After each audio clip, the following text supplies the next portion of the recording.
नमस्कार, मेरा नाम आलोक है। आप लाइव स्ट्रीम देख रहे हैं। बिहार में एनडीए की सरकार बन चुकी है। प्रचंड बहुमत के साथ बिहार की जनता ने एनडीए को अपना आशीर्वाद दिया और 202 सीटें एनडीए को जीतने को मिली है। वहीं सामने विपक्ष का सुपड़ा साफ हो गया है। 35 सीटों पर ही पूरा का पूरा जो विपक्ष है वो सिमट चुका है। हालांकि देखिए, एआईएमआईएम पार्टी को 5 सीटें जीतने को मिली है।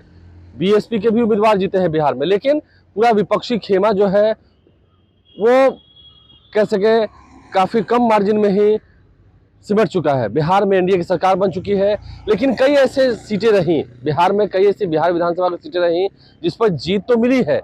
कई सीटों पर एनडीए को, कई सीटों पर आरजेडी को या महागठबंधन को, लेकिन वहां वोट का मार्जिन जो है वो काफी कम रहा है।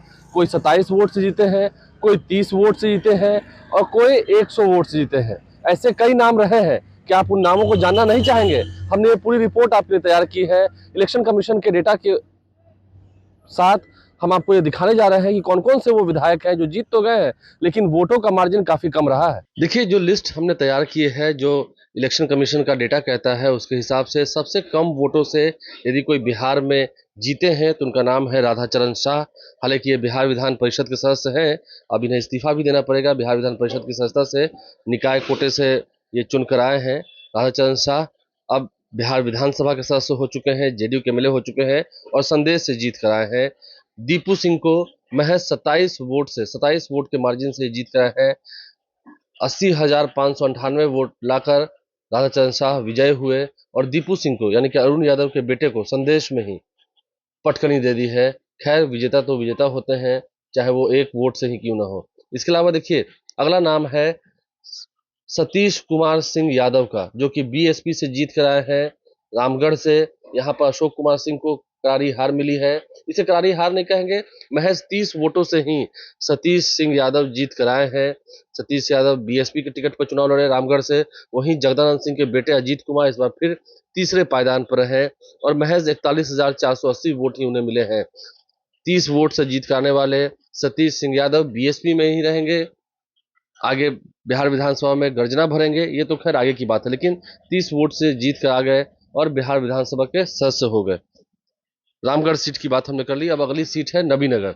नबीनगर में चेतन आनंद भी 112 वोट से जीत कर आए हैं। देखिए, जनता दल यूनाइटेड के प्रत्याशी हैं नबीनगर से, पहले शिवहर से विधायक थे। इनके लिए भी कड़ी चुनौती थी।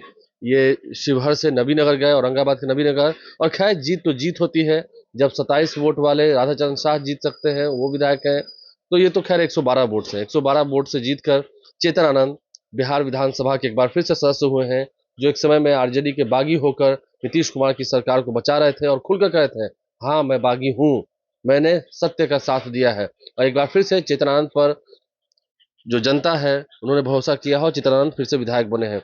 चलिए हम आगे बढ़ते हैं। महेश पासवान अगियाओं से बीजेपी के जीत कर आए हैं 95 वोट से। महेश पासवान ने शिव प्रकाश रंजन, जो कि सीपीआई-एमएल के उम्मीदवार थे, उन्हें चुनाव में शिकस्त दी और 95 वोट से जीत कर आए। 69,412 वोट्स पाकर महेश पासवान बीजेपी के विधायक हो चुके हैं अगियाओं से। वहीं अगला नाम हम लेंगे पवन जायसवाल, ढाका से बीजेपी के विधायक थे, चुनाव हार गए। और फैसल रहमान वहां से आरजेडी के उम्मीदवार चुनाव जीत गए 178 वोट लाकर। 178 वोट ज्यादा लाकर 178 वोट उन्हें अधिक मिले हैं। 178 वोट के मार्जिन से वो चुनाव जीत गए हैं। 1,12,727 वोट मिले हैं।